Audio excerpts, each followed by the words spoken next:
समस्त देवदानवांना तुम्हाला चिंतामुक्त, भयमुक्त, समस्या मुक्त करण्यासाठी मी आलो आहे.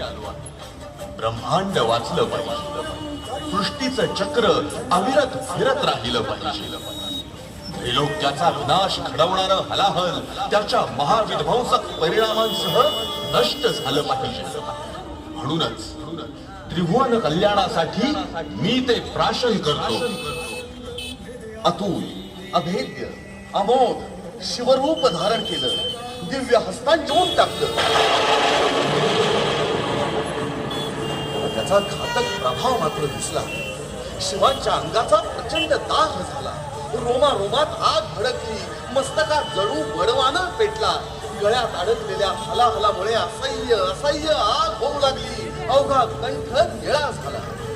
ती आग शांत करण्यासाठी सदा सर्व काळ शीतल असणाऱ्या नागराजानं गळ्याभोवती वेटोळ घातलं. मस्तके गार